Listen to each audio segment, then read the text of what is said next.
is. You once said, too, discussing your career, you said that the English media generally regarded you as being balmy.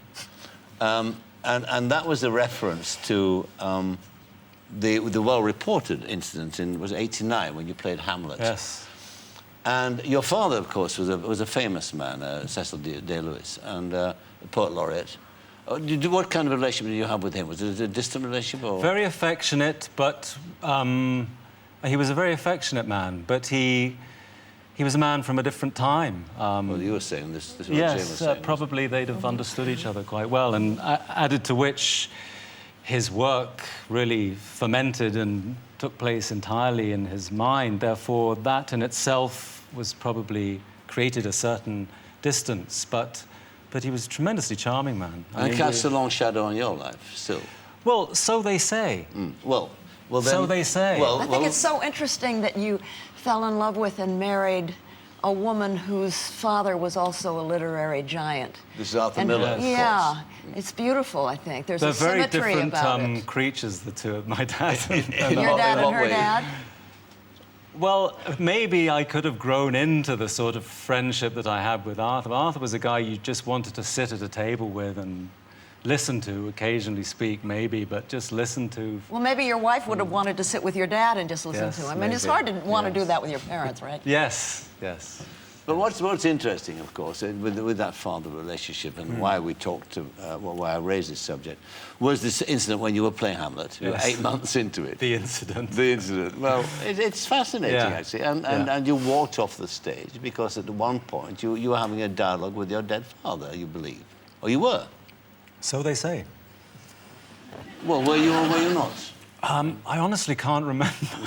It's a long time ago. Maybe I was under the impression I was, but then I was under the... You know,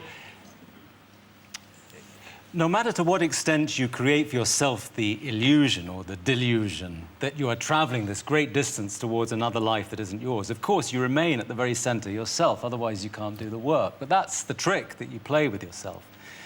So, in that particular play, it was vital for me that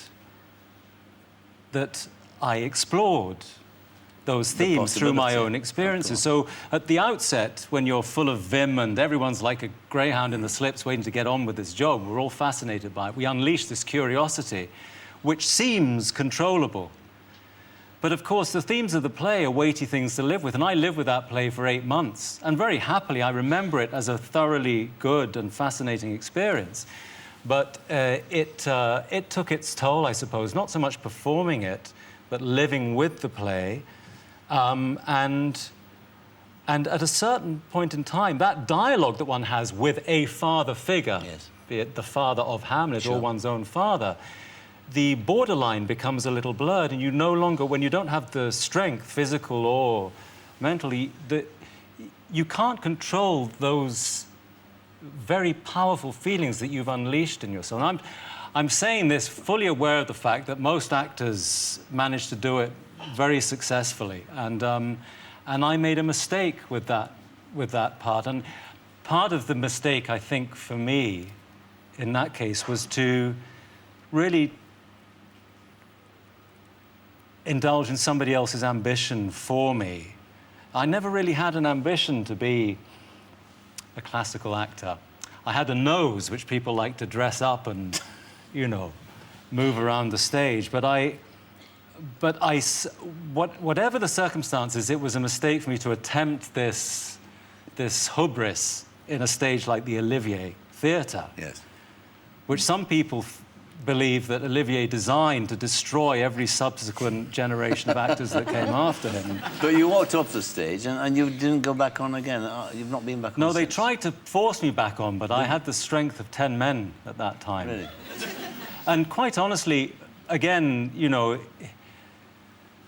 I think it's been misleadingly described, this incident, in as far as I was tremendously relieved that the experience had come to an end. I knew that it was time for it to stop.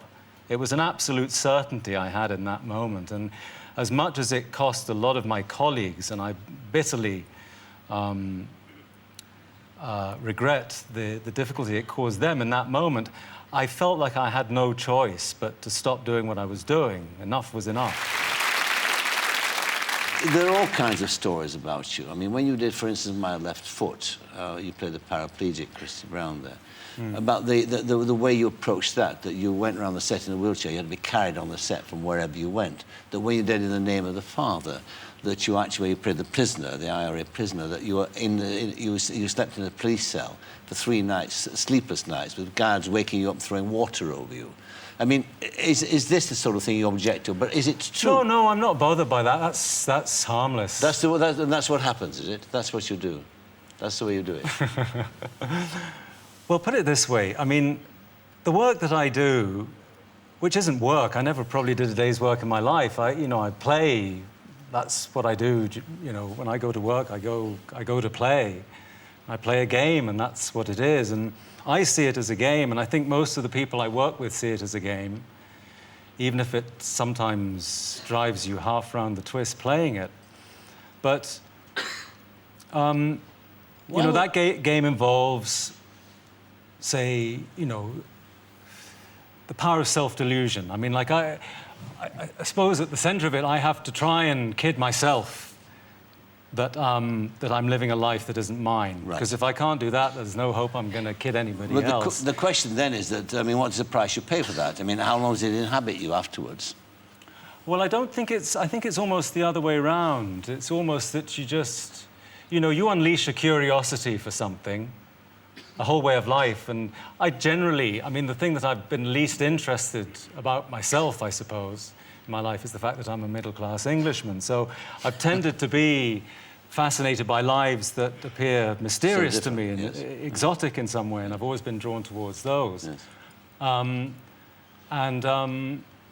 But you make it sound as if it's a job again without joy. The Jameson. Well, that's the problem. You see, the problem is that whenever you talk about it, you know, you let people talk on your behalf. That doesn't work. But you try and demystify it, and that doesn't work either, because there is no way of describing it. You shouldn't even have to try and describe it. I mean, it's irrelevant in a way, because nothing that you can say is going to make that piece of work better or worse than it is. But I mean, what about that famous remark of Olivier to Dustin Hoffman? You know, why you try acting?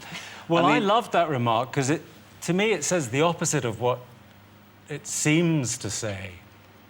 To me, it says that maybe Olivier in that moment revealed that he understood less about working in films than Dustin Hoffman did. I know that's a sacrilegious thing to say almost. Not at all. But, I mean, and Hoffman was by far the more experienced film actor, but of course that's true. And quite honestly, you know, it doesn't matter. I mean, I sort of was going to get around to say that in this job I do, I put on somebody else's clothes. I try and convince myself I'm living a life that isn't mine. I live in a house that doesn't belong to me. I have thoughts and feelings that aren't mine for a period of maybe 6 months. I work with a group of complete strangers who all believe passionately in this thing that may turn out to be a piece of crap. We don't know. And at the end of it all, what preparation, even if I did cartwheels with a bunch of daffodils stuck up my jacksie, like, what could be more bizarre than the thing itself? I mean, any preparation, I don't care what anybody else does, as long as they're doing what they need to do to get, if Olivier needed to believe that it's keep the thing at bay, and so be it. It worked well for him. You should play Castro. I've been sitting here looking at your profile. You look just like a young Castro. Which is a compliment. Oh, God, he's some lad. Yeah. Well, you all the best with Ballad of Jack and Rose, and I hope that it does well for you. I'm sorry I haven't clarified everything. No, I found it fascinating, actually. I mean, the mystery's intact. You needn't worry. I'm not trying to do that. It's just, you know what I'm saying. I know. No, thank you very much. Thanks, Michael. Thank you.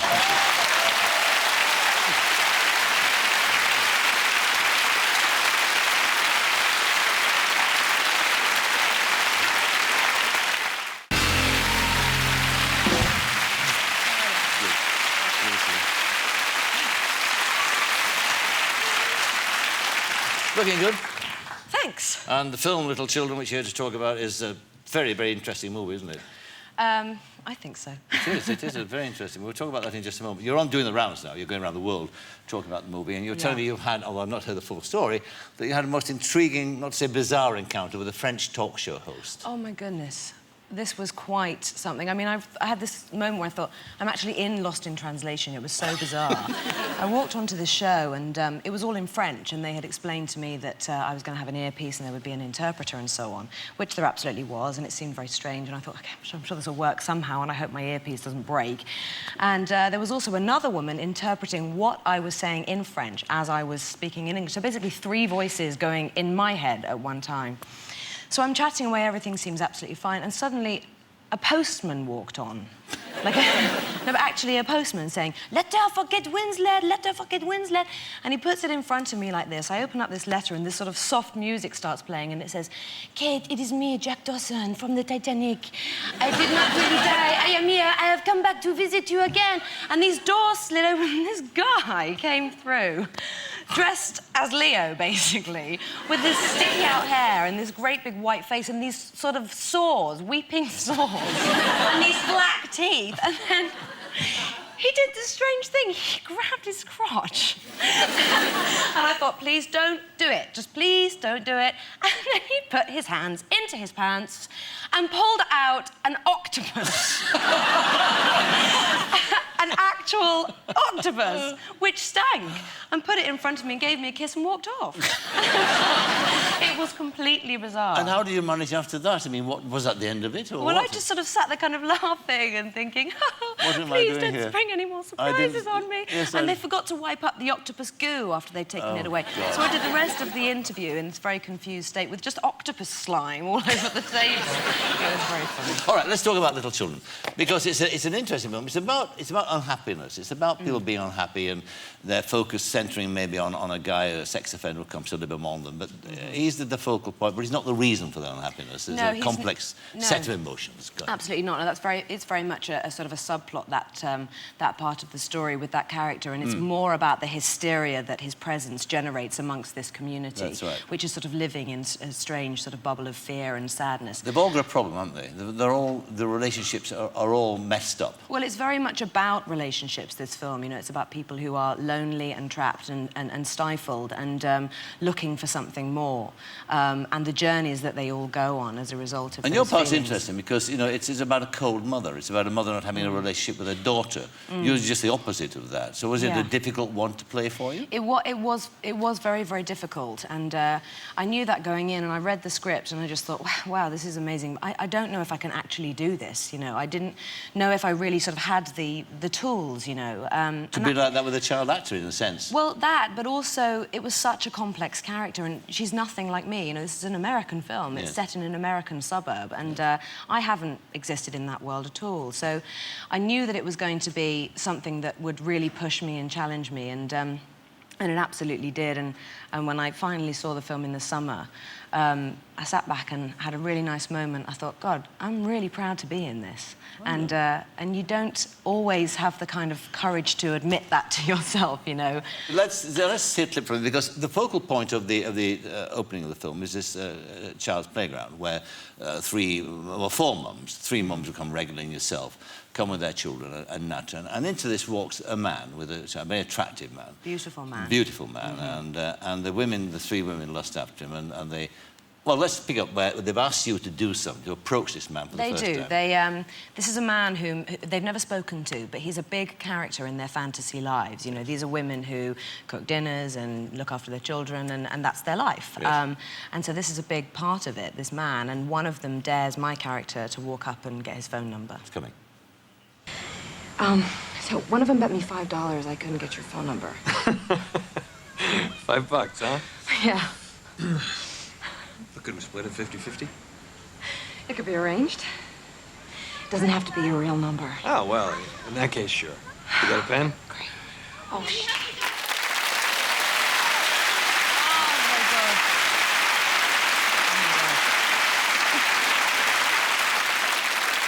That's the start, of course, of what becomes an affair, which becomes the centrepiece of the film and has a profound effect on both your lives and the lives of people around you. You said earlier when you were looking at a script, you think, oh, yeah, great, but I've got to look this way, that way.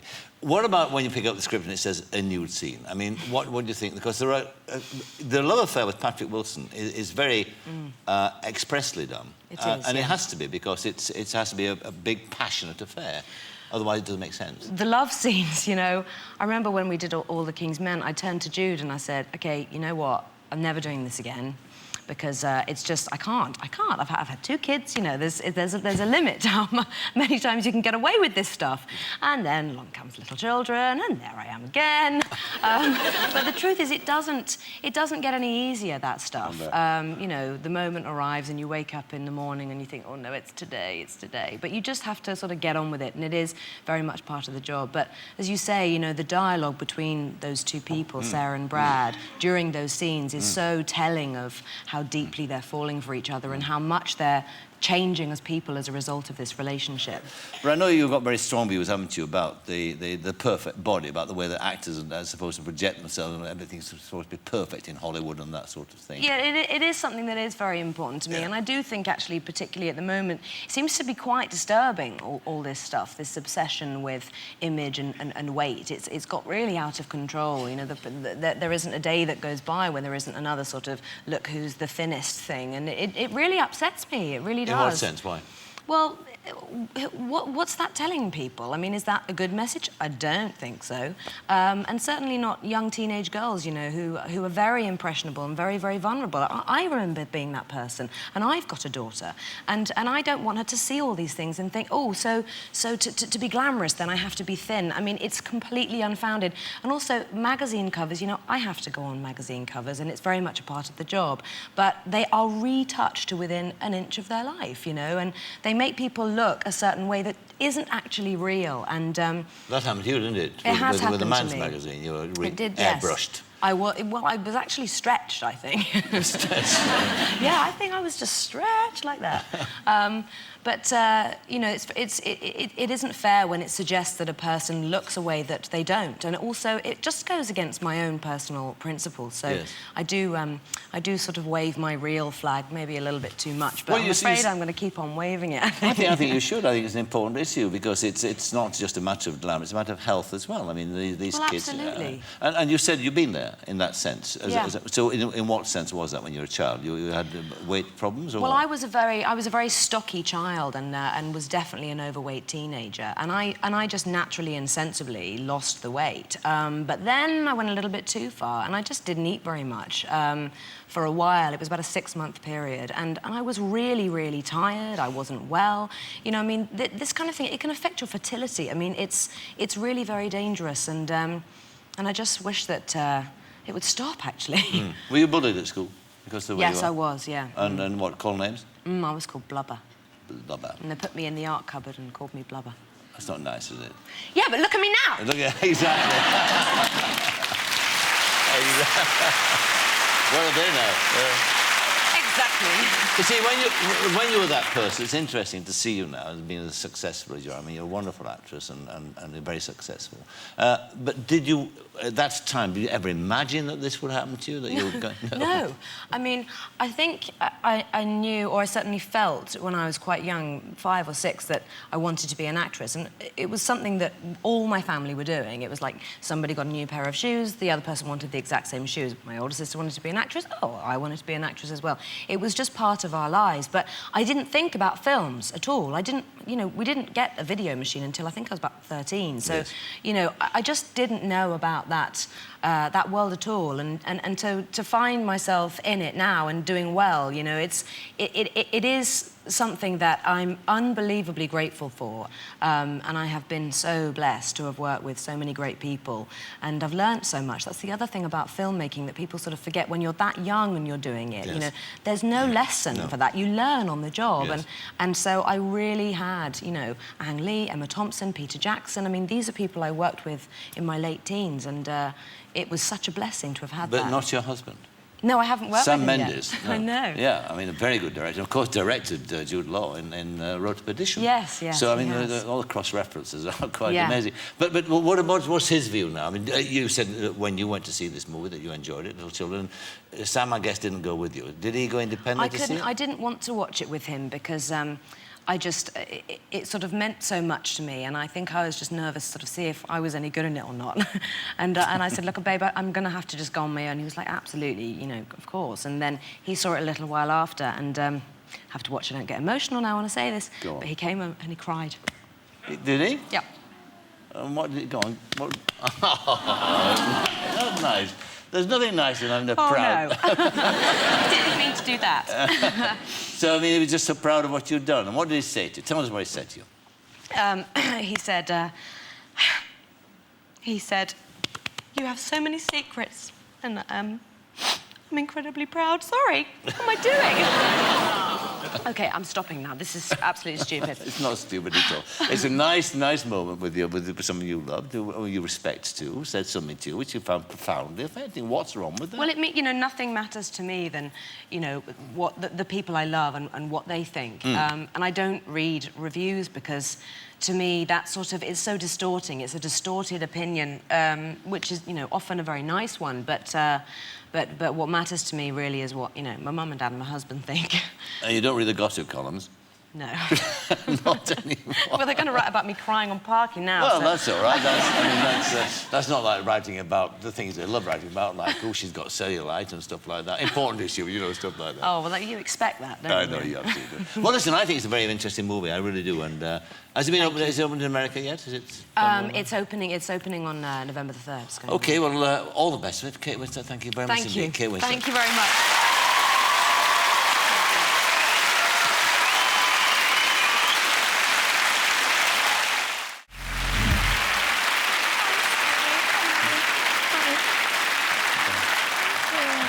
You look stunning. Thanks very That's much. beautiful frock. Thank you very Lovely. much. Yeah. Hope it won't interfere with the conversation. Do you need oxygen to be eloquent? I'm not sure. Are you tightly encased there? No, it's just a girl joke. It's Girl nice joke. to see you. And you too. Thank you. Enjoy the film.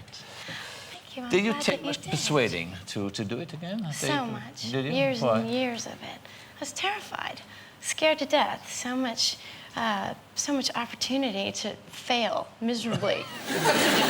No, I'm just not traditionally, you know, I'm not a big fan of sequels. They scare me a little bit, the idea of being involved in one. I find that kind of tend to be a bit superficial, I suppose. And I didn't want to do that with Bridget Jones, you know. I have too much affection for her to do something that was just cavalier, you know? For an actress, I suppose, one of the great things about the part is the broad canvas, isn't it? Because, I mean, you go from very serious to slapstick, basically. Oh, yeah. It's a wonderful canvas to paint on, isn't it? Absolutely. From a creative perspective, it's so much fun. There aren't many parts you can get with that kind of range. No, you're right. It's rare, especially to have an opportunity to be so broadly physically expressive. Yeah. I mean, sometimes, well, it's not allowed. There's no room for it. It can be distracting. Yeah. But with someone like Bridget Jones, who's internally so awkward, it's nice to see sort of, a physical manifestation of that. What about the stunts in the movie? Because some very, very funny stunts in the movie. Because, I mean, when you see that coming up on the script, you must think, oh, great, she's going skiing. We're going to have fun with this. Oh, I can't tell you how exciting it is to see that. I mean, when I'm looking at the parachuting in the pigsty, I'm just imagining what might come out of that. It's just so much fun. Did you do your own stunts? Yes, sir. Did you? Yes, indeed. Couldn't wait. I mean, legally, and from, an insurance person's perspective, it wasn't ideal that I jump out of the plane, so they weren't too enthusiastic about that. But they had no problem letting me dive into the pig poo repeatedly for 2 days. This is fine, because it's a quick and easy way to get to know your new crew. Talking about, there's wonderful sort of Bridget Jones moments, too, again, which people relate to, because we've all had awkward moments in our life that we could sort of wish we didn't never happen. Let's have a look at one now. This is you. You've had a very good night with your boyfriend. You've had a really wonderful time. And you're thinking about it in the office next morning. You think, I've got to call him and tell him what a great time was had by all. Just had a rather graphic shack flashback. For we two have a genuinely gorgeous bottom. Thank you. I'm actually with the Mexican ambassador, the head of Amnesty International, and the Undersecretary for Trade and Industry. And you're on speakerphone. It makes me so happy to see you laugh like that. No, I can't tell you. It really does. What? It just makes me so happy to see you laugh like that. Look, get out of that. It's wonderful. It's a great comic moment there. It's just so much The head fun. of Amnesty International. What's interesting, the interesting thing is, for all the things we've talked about Bridget Jones, we've talked about all the reasons why people like her. When you read about you and people ask you about Bridget Jones, it's always about the weight issue, isn't it? Particularly women journalists. Yes. Does that annoy you? Annoy me? No, it just, I don't know, I'm saddened by the implication that comes with the question, you know? Which Because is what, you think? it's never about, you know, the process of gaining the weight, really, as much as it is about how did you lose that weight. And the implication is that it's a good thing that you lost that weight. And I don't like to participate in sort of promoting that idea. Oh, so because it's a political thing, in a Not sense. so much. You once said, actually, an intriguing thing. You said that you didn't make a very good movie star. Yeah. What does that mean exactly? Oh, this is the work part for me, you know. Well, not this specifically, sitting here with you. I'm kind of enjoying it, actually. I have to tell you, all the girls backstage and I were just talking about how handsome you are. So I just... It's true. No, it's absolutely true. And I'm sticking my neck out to share that with you because my dad's in the audience. You know, we're going to have a word or two after the show, I'm sure. But no, I just had to tell you. Thank you. Anyway, it's a real pleasure to meet you. I'm delighted and... I'm quietly pleased and amazingly flattered. No. So I'm happy to be here, and I meet interesting people with the job and things like that. But I'm not so good at the fame part of things. You're not? No, I'm not so good at it. What part of it don't you like? Is it just being recognised and all that? No, the potential for humiliation is substantial. Do you know what I mean? Walking down a red carpet in shoes like this right here, with the video cameras on to document every misstep, to haunt you forever. Do you know? I mean, gosh, and what are the odds? The odds are really, really not in your favor, especially when you're promoting a film. Don't you find that if you're talking incessantly for 3 days, you're going to say something dumb at some point? You just are, do you know? The majority of interviewers don't listen, so it doesn't matter. I take comfort in that. Absolutely, I hope you're so right. you should. I hope So you're right. you should. But it's interesting, again, you see, talking to actors, one or two like yourself who don't complain, but actually say they don't like some public exposure, if you like. Then why be an actor in the first place? I mean, what you're going to do is stand on stage and say, here I am, or is it a disguise? Is that what appeals? It's really interesting that you asked that because to me, I was watching you tonight do what you just did over there that I had no idea. Wasn't that wonderful? Yeah, it's something else, isn't it? Yeah. Fantastic. Yeah. I had no idea that you could do that. I'm very impressed. That was really, really something. But you did a musical. You did Chicago. Yes, but that was different, you know. It was different because I could hide behind this character, and that was huge. Whew, for me, just to sing, you know, in front of anyone but my dog was a milestone for me. So to actually get up in a room full of, you know, crew members and fellow actors and Broadway singers and dancers and do that. Yes. But I don't know that I could ever perform, so to speak, as myself. I think she's right. I think there is a difference when you're on a film set, which you feel quite protected on. Yeah, it's very private, It's very isn't it? private. The process is private. You get a chance to do it, you know, more than once. Yes. And there is a difference between walking out in front of 500 folk. As Kevin Spacey versus as opposed to a character. Yes, right. yes. Yeah, it's definitely... Now, listen, let's finally, in the last couple of minutes we've got, just talk about... You've done a very interesting movie, which you finished, called Cinderella Man, which I'm looking forward to because I love boxing. And it's about not a great boxer, but a great figure in American sporting history, Jim Braddock. Yes, source of a lot of inspiration for people at a very sad time in American history. That's right. It was at the time of the Depression, and it's, at that time, it's interesting, sporting heroes have a different kind of significance at a time like that, don't they? Oh, absolutely. Absolutely. And what about the part you play there? Well, now, this I'd like to talk about. I play his wife, May Braddock. And I like to describe her that way because, you know, most people think, oh, well, what was it that attracted you to the role? Why would you want to, you know, what else is there? But it's that simple. You know, it's an old-fashioned story. It's an old-fashioned film. It's very, very simple. It's a human tale about, you know, overcoming challenges and supporting one another. And it's a beautiful, beautiful, simple film, old-fashioned. And I can't wait to see it. I was really, really amazed with the transformation that Russell Crowe underwent and his discipline and what, you know, how he applied himself. Well, he bulked up and all that sort of thing. Yeah. And probably my quietest role to date. Quietest. A quiet role. Delighted talking to you, and thank you very much indeed for being my guest. Renee's over.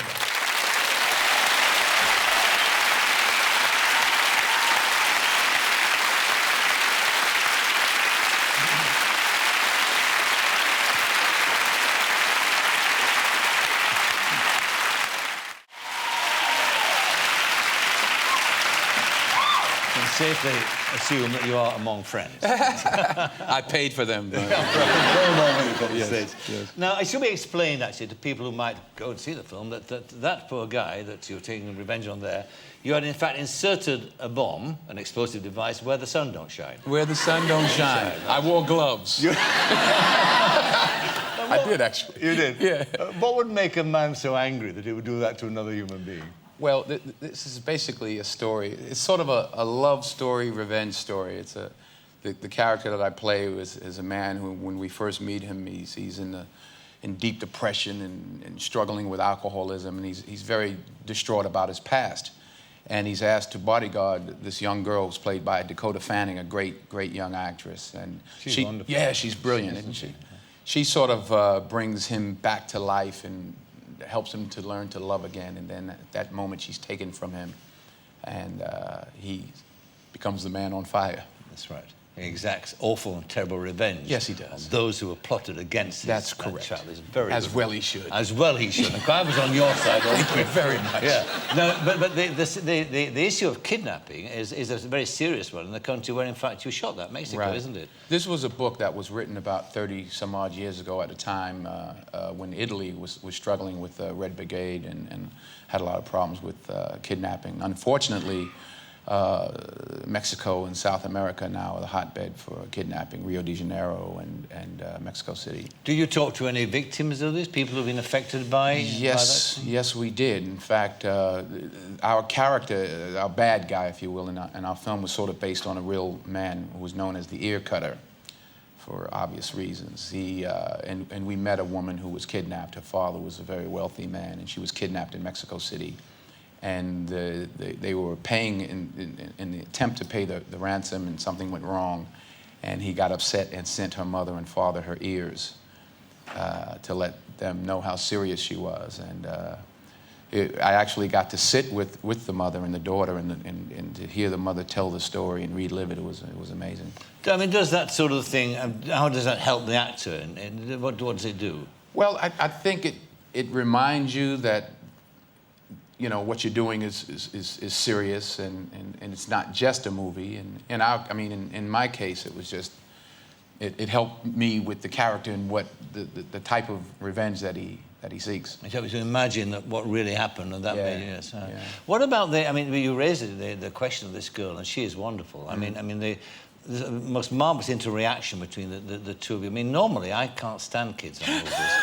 It really brings out the worst in me. I sort of look at them, no, I don't stage children. But there's something extraordinary quality this girl's got. Yeah, well, I slapped her around a few times.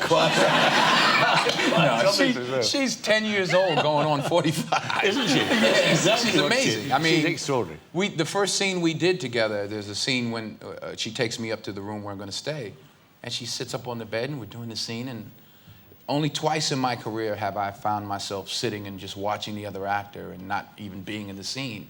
The first time was with Gene Hackman, and the second time was with her. I was like, this woman's got to be 46 years old. She can't be 10 years old. But let's have a look. There's a lovely scene between the two of you where you're talking, well, you're establishing a relationship, and you're trying to, she's trying to make you laugh. Okay. It's a lovely, tender scene, this. Here we are.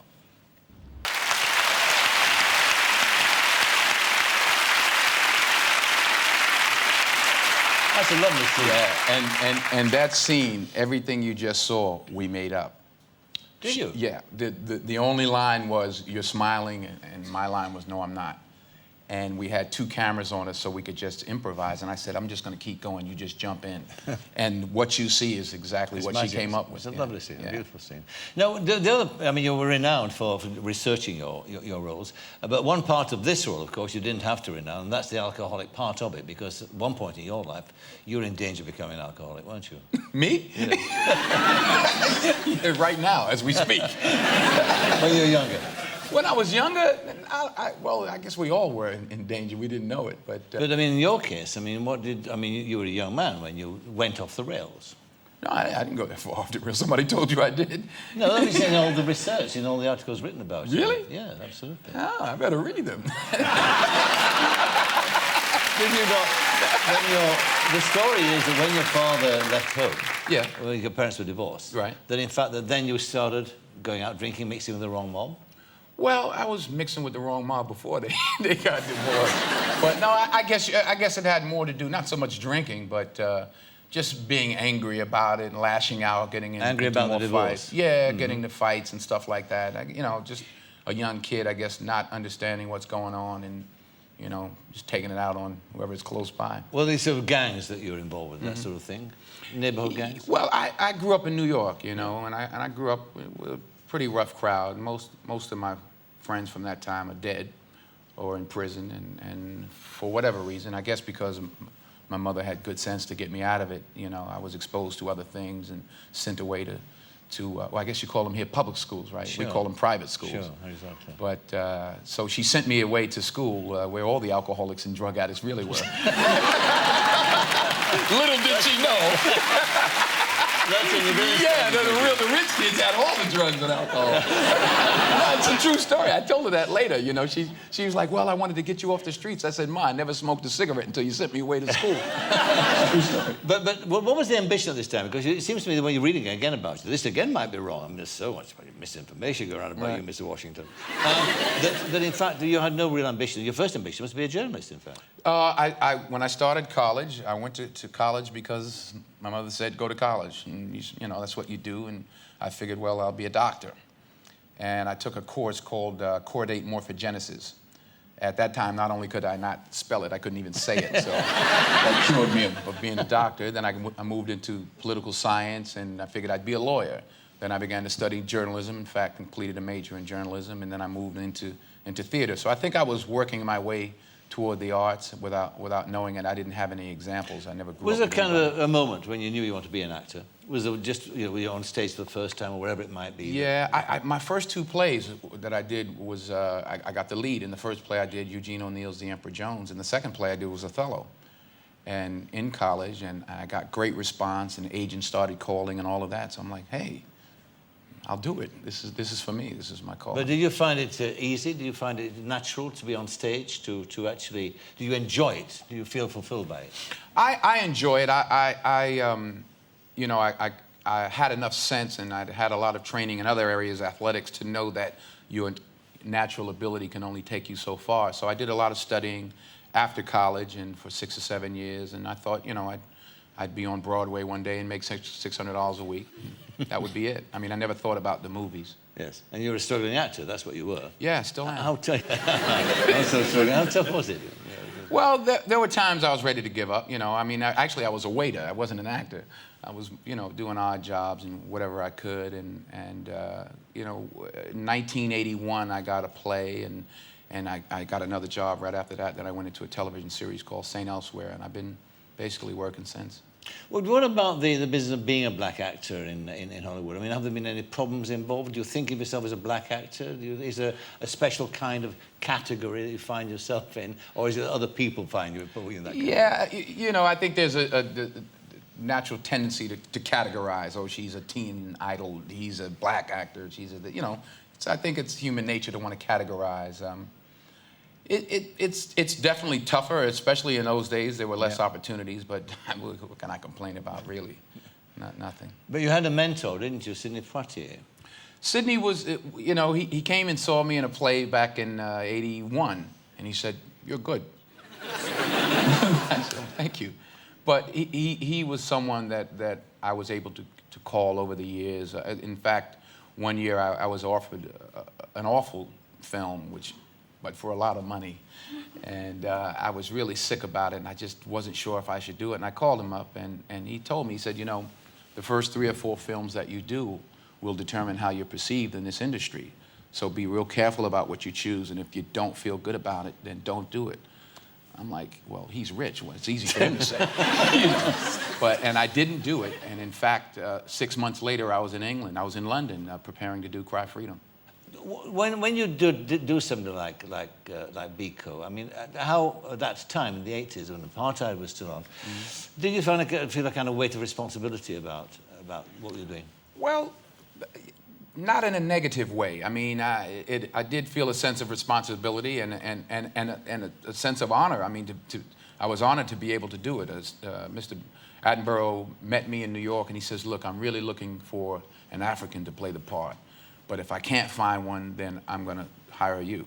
I was like, okay, clicked my heels and ran out the door, you know, and he hired me later on. And I remember when I was first landing, and it was actually the first time I ever had a passport, first time I ever left the country, first time coming to London, first time going to Africa. And it was all brand new, so I was just nervous about the whole thing. I mean, yes, I felt the responsibility, but I also felt I was qualified. And when you made that film Glory, which got you your first Academy Award, there again, that again was an important part of black history, wasn't it? This was the black soldiers who fought in the Civil War. Right. I wondered, what kind of research did you do for that? Did you go back to your ancestors, to the slavery, to all that sort of thing you read about? We were staying in a hotel on the water in Savannah, Georgia. And next to it were these kind of curved, they looked like parking spaces. They used them to put cars in. They looked like little caves. And I walked around, and I was looking around, and this old man came up to me and said, "Do you know what these were used for?" And I said, "No, parking cars." He says, "Well, no, in the old days, in slavery days, they'd bring the slaves in from the ship, the river was right there, and they would pile them up in these were actually the quarters that they kept them like housed in." And he showed me, we went inside, and you could still see the holes where they used to keep the hooks to chain them to the wall. So I started doing all my preparation in those caves. I would go in there and read my script. I'd go in there and play the part and work on the part, and I lived in there. In fact, I actually broke one of the hinges off. Don't tell anybody. I broke one of the hinges off that was from... Kept it I still have it. As a souvenir. Yeah. Is it true also, I mean, I'm now presaging every question to you about, is it true, because it might not be, that a psychic... I'm a black alcoholic. Civil War. And that a psychic once predicted you would be an actor. A woman who was said to have the gift of prophecy. I was flunking out of college, actually. The journalism wasn't working so well. So I was a black alcoholic who was flunking out of college. You, too, can be a great actor one day. Just drink, flunk out of college. I like the story. The story gets better. It gets better. And you'll meet us... this woman was she's an old witch. You'll meet an old witch. Just drink a lot. Don't go to school. Young people never go to school and drink. And you'll be as successful as I am one day. Anyway. So there's this old crone. This woman really... I'm just thinking. Just going down. I'm just going down. Yeah. No, this old woman, seriously. Make it up. I'll make it up. It doesn't matter now. It doesn't matter. No, she actually had. I was sitting in my mother's beauty parlor, in her beauty shop, and I was looking in the mirror, and I could see this woman sitting behind me under the dryer, literally. And every time I looked up, she was looking at me, and she said to my mother, she said, give me a pencil. And she says, I have a prophecy, or whatever she said. She said, you are going to preach. She said, you're going to travel the world, and you're going to preach to millions of people. I said, well, am I going to get back into school next semester? Do you see anything there? Jokingly, but this was March 27th, 1975. In September of 1975, I started acting. I went back to school, and not because she said so, I just thought about acting. And I don't know if I'm a preacher, but I have traveled the world and I have spoke to millions of people, so I guess in some ways she was right. And not only have we got one film out, she was certainly right, because I mean, look at the catalogue of films you've made. Now you've got 2 out at present, haven't you? You've got Manchurian Candidate out as well as Men on Fire, which is coming out later. Yeah, in the States they came out kind of far apart, but for whatever reason they're coming out here close together. And this is not, it's not just a remake of it, it's based on the idea of the original. And it's updated, and it's a good film as well, I enjoyed it. That's what they say. Then one other thing I have to ask you, just to no, get... please. Right, no. Anything else? It's just this thing, I mean, and you can't deny this. I mean, you are a very sexy man in the sense you are constantly... Oh, you shouldn't. I know, not me, it's just the rest. No, it's just that, I mean, you constantly talked about it being a sex symbol. What do you feel when this is said about you, that you are a sex symbol and all that? Women lust after you. One of my my first teachers and mentors, you know, a guy by the name of Bob Stone, God rest his soul, he said, you know, if you're ever intimidated by anyone and when you're moving up in the business, and he also thought I would do well in the business, he said, just think about them sitting on the toilet with their pants down around their ankles. So for all of those that think of me as some sexy, super sex symbol, just imagine me. That might go good.